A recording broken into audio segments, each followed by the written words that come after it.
Cric-crac, l'histoire est hors du sac. Souriceau le mulot doit trouver des amis. Il est assez grand maintenant pour quitter le nid. Il ne peut pas rester tout seul pour jouer dehors, au risque de devenir abominablement triste. Il part donc à la rencontre des autres habitants des champs et des bois. Le premier animal qu'il rencontre est bien curieux. « Mais qu'est-ce que ça peut bien être ?» se demande Souriceau. « Un rat ? Un surmulot ?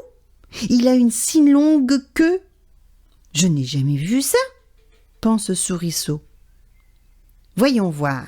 Prenons le bout de la queue et remontons tout le long jusqu'à la tête. Elle doit bien être quelque part. » Mais Souriceau longe la queue de l'animal pendant très longtemps, et la queue de l'animal semble interminable. Elle tourne et retourne, et à chaque virage, Souriceau continue d'avancer en se disant « Oh, la tête est sûrement après le prochain virage !»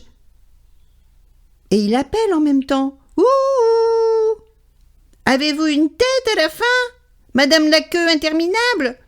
Mais la queue continue encore et encore. Lorsque Souriceau arrive enfin au bout, diable, il n'y a pas de tête. Cet animal n'a qu'une queue, et il n'a pas de pattes non plus. Oh, comme il est bizarre. C'est que Souriceau avait rencontré pour la première fois, vous l'avez deviné, mais oui, un serpent. Impossible de jouer avec un individu aussi déférent de soi. En plus, le serpent n'en a pas envie, il reste sans bouger à se dorer au soleil. Souriceau arrive ensuite à la rivière. Il enfile son petit maillot de bain rouge et plouf, il saute dans l'eau. « Bonjour Souriceau !» dit une voix. « Je suis Gloub, le poisson. Si tu veux, on peut nager ensemble ?»« Oh oui !» dit Souriceau. Souriceau est très content et commence à plonger, nager et poursuivre son nouvel ami à travers les herbes de la rive. Ils s'amusent bien tous les deux.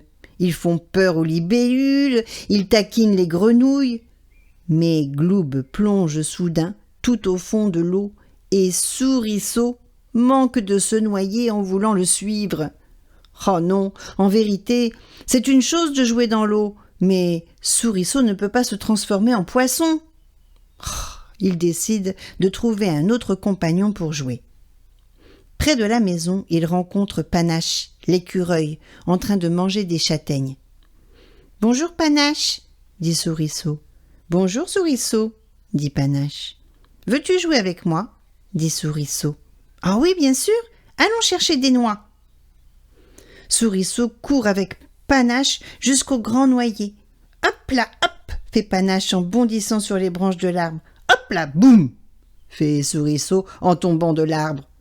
Il n'est pas agile comme un écureuil et il se fait une grosse bosse sur la tête. Un peu plus tard, il rencontre une belle pie dorée. Les pies sont généralement des oiseaux noirs et blancs, peu aimables, mais celle-ci est toute dorée, très jolie et très gentille. « Bonjour, dit Souriceau. D'où viens-tu ? » Bonjour, dit la pie. Je viens du ciel. Tu as de la chance de pouvoir voler. Moi, je ne le peux pas. Mais veux-tu être mon ami ? Oh, mais oui, bien sûr, dit la pie. Je t'ai vu de tout en haut et j'ai eu envie de faire ta connaissance. Je suis descendue exprès pour te rencontrer. Si tu veux, tu peux monter sur mon dos. Je vais t'emmener faire un tour dans les airs. Ah oui, oui, dit Souriceau avec empressement. Aussitôt dit, aussitôt fait. Souriceau monte sur le dos de la pie et s'accroche bien aux plumes pour ne pas tomber. C'est la première fois que la pie transporte un passager. Elle met toutes ses forces dans le battement de ses ailes et commence à courir à toute vitesse. Bien que n'étant pas très gros, Souriceau est tout de même trop lourd pour le pauvre volatile. La pie commence à aller de droite, boum, de gauche, boum, décolle un peu, boum, se repose, redécolle, évite un arbre et finalement monte très difficilement dans les airs. Malheureusement, dans toutes ces péripéties, le jeune mulot est déséquilibré et s'accroche de toutes ses forces à une aile de l'oiseau. si bien que l'oiseau n'arrive plus à voler et se met à dégringoler. « Aïe, aïe, aïe, mais lâche mon aile !» crie la pie. « Mais je ne peux pas, je glisse !» crie Souriceau. Souriceau glisse et pour se retenir, il plante ses dents dans le cou de la pie. « Ouille, ouille, ouille, mais tu me fais mal !» crie la pie. « Tu m'as mordu !»« Oh, je suis désolé !» dit Souriceau qui du coup ouvre la bouche et lâche prise et badaboum. Tout le monde se casse la figure. Souriceau a eu très peur et il a encore une bosse de plus sur la tête. Il a très envie de pleurer. Décidément, c'est vraiment difficile de trouver des amis pour jouer. Souriceau s'en va très triste et se dirige vers sa maison. Il a grand besoin d'un gros câlin de sa maman pour se consoler de toutes ses mésaventures. Il est si triste qu'il garde la tête baissée et ne voit pas qu'un petit garçon est couché dans l'herbe en plein sur son chemin. Souriceau avance, penché en avant, les mains croisées dans son dos et perdu dans ses pensées, sans regarder devant lui, et boum! Il se cogne violemment en plein dans la chaussure du garçon et boum, encore une bosse sur la tête pour Souriceau. Comme il a déjà très mal à la tête avec toutes ses bosses, ce nouveau choc l'assomme à moitié et il tombe sur ses petites fesses à moitié étourdi contre la jambe de Gérard. « Tiens, tiens, dit Gérard, voilà un petit fou qui ne regarde pas où il va et se cogne dans les gens. » Mais Souriceau n'a pas envie de rire. Il est à moitié évanoui. Gérard prend le petit animal dans le creux de ses mains et lui souffle doucement sur le museau tout en le caressant. Mais Souriceau ne réagit pas. Alors, Gérard met Souriceau dans sa poche et le ramène chez lui. Chemin faisant, il rencontre Mélanie la pie. « Tu as l'air bien pressée, » dit Mélanie la pie. « Je suis une ambulance, je transporte un blessé. »« Ah bon, ça a l'air grave. Et tu n'as pas de pimpon pour prévenir les animaux qu'ils te laissent le passage ?» Mélanie s'envole et va voir Momo, le vieux corbeau, installé tranquillement pour sa sieste. « Momo, le petit Gérard transporte un blessé. Il fait l'ambulance, mais il n'a pas de pimpon. Il faut l'aider. »« Ah d'accord, j'y vais, » dit Momo le corbeau. Et il va voler au-dessus de Gérard, qui court toujours avec Souriceau évanoui dans les mains, en faisant des grands « Quoi, quoi !» pour avertir les animaux de la forêt qui lui laissent la priorité. Ainsi Gérard arrive très vite chez lui. Il installe Souriceau devant la cheminée et va chercher un petit morceau de camembert dans le garde-manger.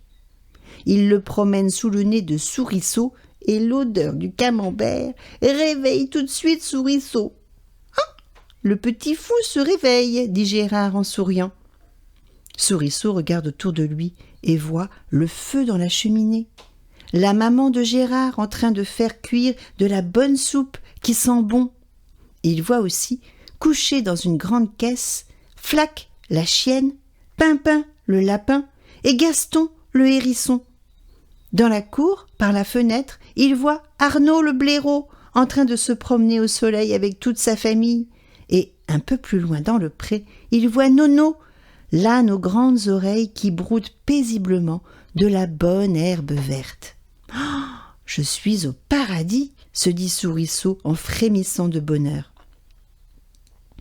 La maman de Gérard lui met de la pommade sur toutes ses bosses et un magnifique sparadrap rose. Puis, pour qu'il n'attrape pas froid et qu'il soit plus élégant, on lui taille une casquette en drap gris avec 2 petits trous pour les oreilles.